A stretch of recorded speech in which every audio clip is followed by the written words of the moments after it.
warahmatullahi wabarakatuh. Bersama saya Aprilia Renata Anya dari kelas 10 MP5. Saya akan menjelaskan dua mata pelajaran, yaitu IPAS yang saya sudah pelajari,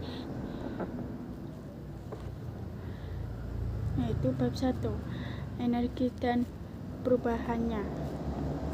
Apa itu energi? Energi adalah kemampuan makhluk hidup untuk melakukan suatu usaha atau perubahannya. Energi potensial adalah yang dimiliki suatu materi. Karena strukturnya, energi potensial dibagi menjadi dua jenis, yaitu energi potensial elastis dan energi potensial gravitasi. Energi potensial elastis adalah energi potensial yang muncul pada benda yang ditarik secara elastis, yaitu rumusnya. Energi potensial gravitasi adalah energi potensial yang muncul karena perbedaan ketinggian. Contohnya adalah buah jatuh dari pohonnya, yaitu rumusnya. Energi kinetik adalah energi yang muncul saat benda gerak, yaitu rumusnya. Energi mekanik adalah gabungan antara energi potensial dan energi kinetik, yaitu rumusnya. Energi listrik adalah energi yang dimanfaatkan untuk menyalakan berbagai macam peralatan elektron, contohnya televisi, pendingin ruangan, kulkas, komputer, kipas, dan lampu. Energi panas adalah energi yang berasal dari suatu benda bersifat panas. Sumber panas yaitu matahari, api, panas bumi, dan gesekan antara dua benda. Energi cahaya adalah energi yang berasal dari gelombang elektromagnetik. Apapun 5 sifat-sifat cahaya, yaitu cahaya merambat lurus, cahaya dapat dipantulkan, cahaya menembuskan benda bening, cahaya dapat dibiaskan, cahaya putih dapat diuraikan. Energi kimia merupakan energi yang terkandung dalam suatu zat. Contohnya makanan bermanfaat. Energi kimia adalah sebagai menghasilkan energi. Macam-macam perubahan energi: listrik, panas, kimia, cahaya, gerak. Keuntungan dan kerugian perubahan energi. Keuntungan dapat mengubah energi mentah sinar matahari menjadi bentuk yang lebih berguna, listrik. Kerugian: limbah yang dihasilkan dari perubahan bentuk energi berdampak buruk bagi lingkungan sekitar. Sekarang memasuki bab 2, bumi dan antariksa. Gravitasi ini berawal dari Newton yang menyadari bahwa yang dapat membuat bulan tetap berada di orbitnya ketika mengelilingi bumi, yaitu rumusnya. Gravitasi bumi berfungsi untuk menarik dan menahan atmosfer agar tetap menyelimuti bumi. Gravitasi matahari menjaga bumi tetap pada orbit di sekitar dan menjaga makhluk yang ada di bumi tetap nyaman untuk menikmati cahaya dan kehangatan matahari. Gravitasi bulan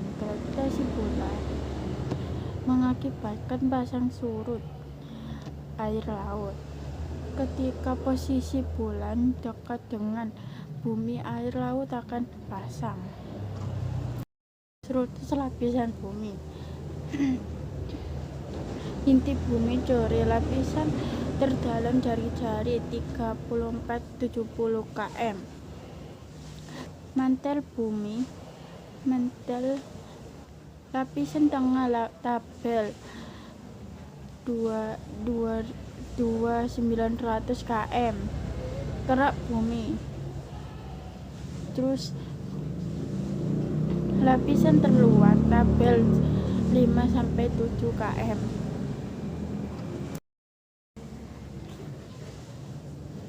Lapisan menyusun bumi yaitu litosfer, hidrosfer, biosfer, atmosfer. Medan magnet bumi. Medan magnet bumi atau medan geonetik adalah medan magnetik yang berfungsi sebagai pelindung terhadap radiasi matahari dan berperan paling dalam banyak sistem penunjang kehidupan bumi. Apa itu cuaca? Keadaan udara pada saat tertentu dan di wilayah tertentu yang relatif sempit dan pada waktu yang singkat. Jenis-jenis cuaca yaitu ada 6. Pertama, cerah, panas, sejuk, berangin, berawan, hujan. Iklim, keadaan cuaca rata-rata yang meliputi wilayah yang luas dan dalam waktu yang cukup lama. Iklim dunia yaitu ada 4. Iklim tropis, iklim subtropis, iklim sedang, iklim dingin.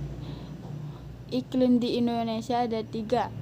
Iklim tropis, iklim musim, iklim laut. Itu musim.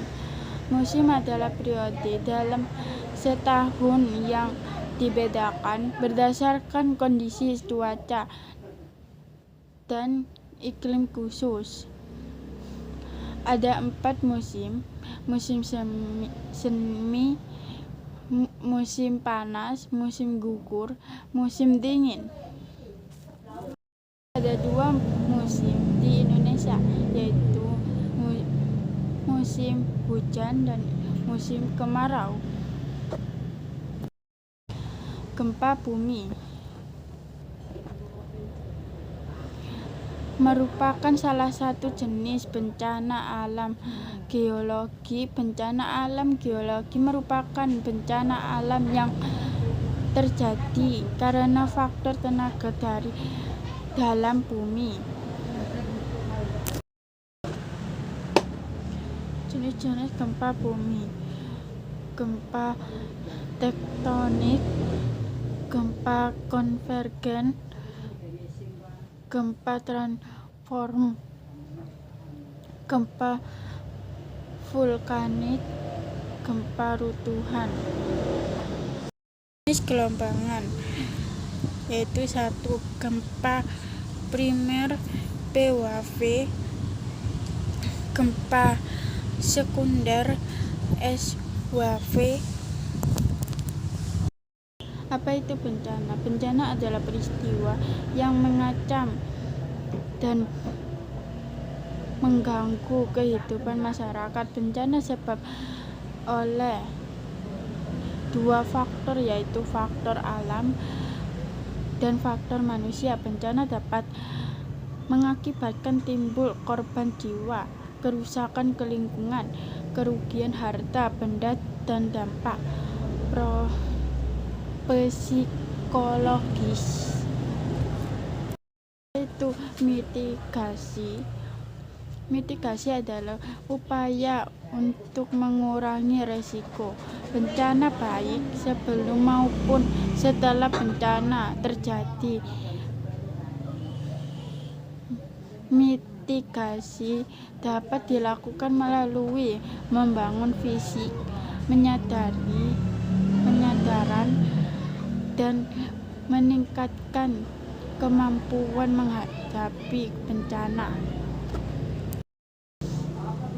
Kurang lebihnya saya mohon maaf. Informasi tadi. Wassalamualaikum warahmatullahi wabarakatuh.